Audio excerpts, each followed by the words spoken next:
My goodness. Ayan na. Namamaga yung ano, yung braso niya. So parang may bali ata daw. Tapos na ano na yung kamay niya. So how do you feel right now? To check your classmate? Yes. And she will be surprised. That's our.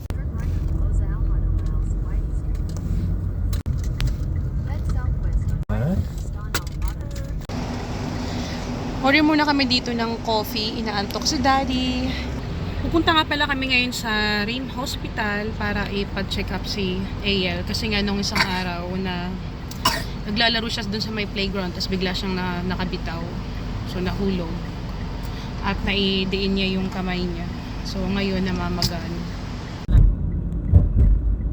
sila. Pero kahit paano. Wait.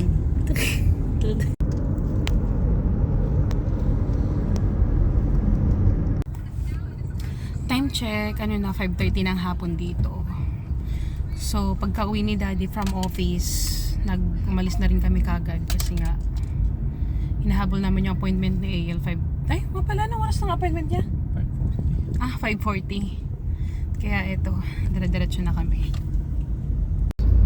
Because you can.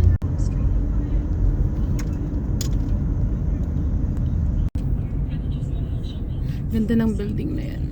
Kasi may patong sila. Hindi lang. Pumasok pa din kasi sa AL kanina sa school. Sinabi na nga namin na wag siyang pumasok kasi nga namabago yung sa may braso niya. Kaso, nagpumilit pa rin siya na papasok nga daw siya. Ayaw daw niya umabsent. Kaya malalaman natin mamaya pag na-check na siya kung kailangan niya pumasok bukas o hindi. Yun. So, ito pala yung Rim Island. Hindi pa kami nakakapunta dito. Oh, did you see that?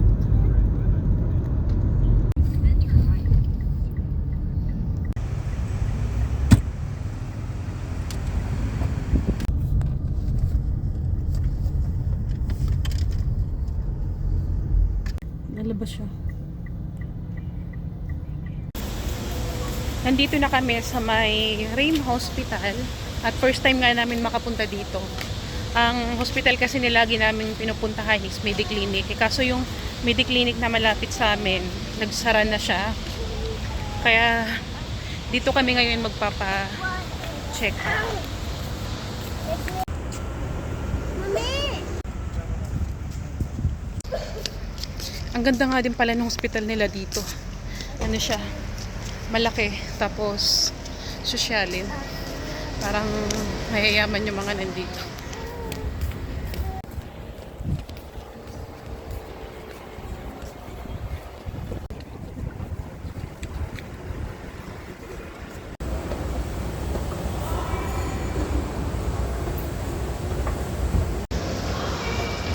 Ang gaganda ng mga hospital dito, no?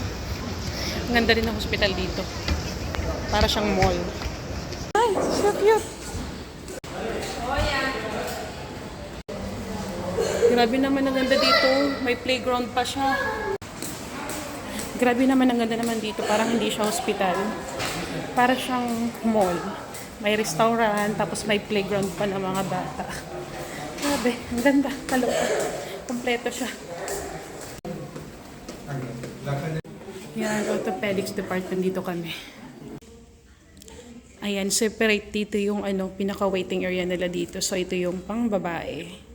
Dun sa kabila yung pang lalaki. Ganon dito kaayos at conservative. Dior, hi! Waiting na lang kami dun sa doktor ni AL.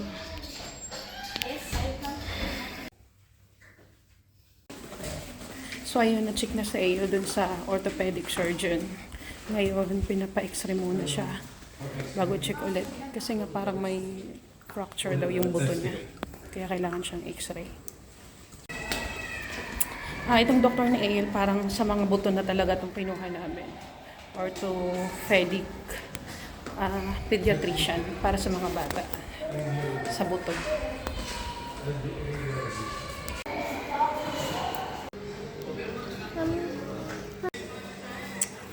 goodness. Ayan na, namamaga yung ano, yung braso niya. So parang may bali ata daw. Nandito ulit kami at waiting na lang ulit kami para dun sa x-ray ni AL. Nandun na sa AL sa loob, ini-x-ray na. Tapos na nga rin pala x-ray si AL, kaya ito babalik na ulit kami dun sa ortho doctor niya, yung surgeon. Waiting na lang ulit kami para balutan na yung fracture ni AL.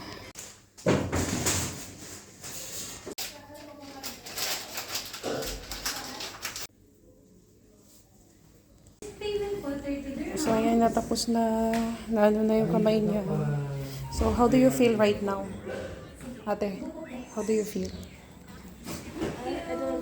Huh? Are you okay now?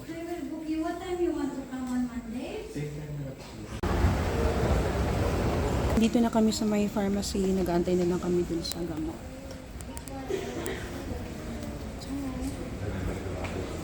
Yes, he's happy. I think so. Yeah? Am I right? No.